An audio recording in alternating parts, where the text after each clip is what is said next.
I mean, everybody's it seems has opinions out there, and I think a lot of people are maybe using the right terms, but maybe in the wrong way, right? At least they're differently than how we would use the terms.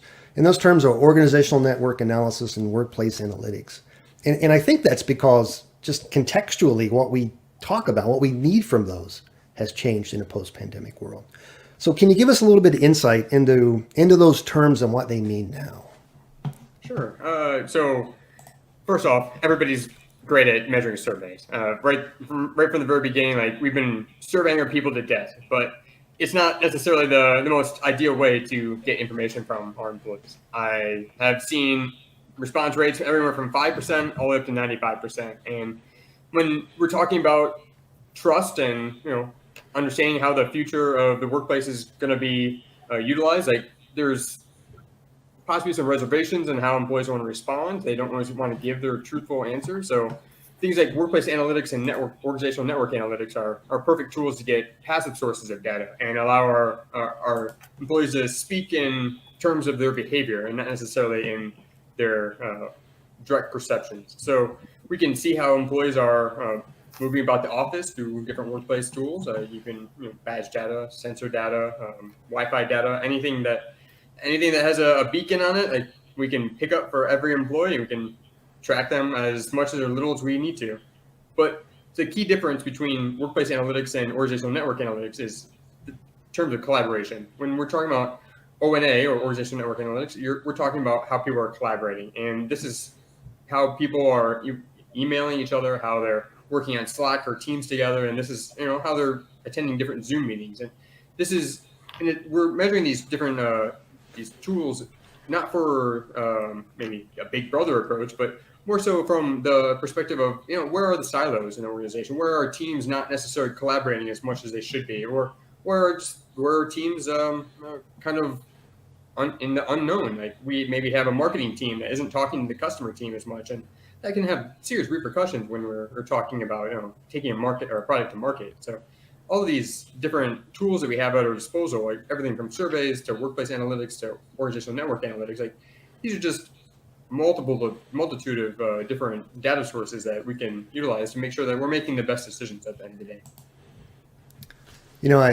I love that quote from EO that basically says, the new world is synthesizing data to make smart decisions, and I honestly think that's the state that corporate real estate, facility management, workplace optimization is in today. It's really being able to generate smart insights from data sets that they have that supports optimization of a strategy.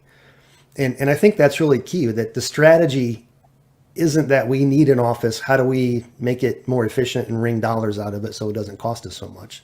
It's the fact that the office is an incredibly valuable tool. The physical built environment is an incredible valuable tool for something.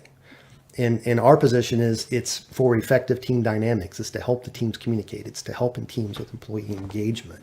Yeah. And I'll add to this, James. I saw this, and I've said this so many times before, is we've had these surveys, and Chris is absolutely right. There's a data point, right? And that is going to continue, right? I don't see it going away. But when you start thinking about if you're going to really focus on employees, on retaining those employees, trying to find the best talent and that type of thing, you just have to measure things differently, right? You got to have added tools to get that done. And I think that's where we're starting to see now corporate real estate as well as companies trying to better understand how do we get that done. Yeah, and I would just say too that the data can serve two different purposes as well. It can increase the amount of psychological safety that exists in the office because it gives people the ability to look at reports and feel good about the company's approach to keeping them safe. What it also does is it reduces or diffuses confirmation bias, which is typically what people have when they look at data and interpret it based on their own filters. If you start to provide real, true, accurate data about safety, there's really no refuting the data. It is the data, and it is proving that the surfaces are clean, that the access is being controlled. All of that kind of stops the rumor mill, and it stops the the insecurity that people feel about coming back to the office. So I think that the data, properly analyzed and properly collected can go far in helping people feel comfortable about returning to the office.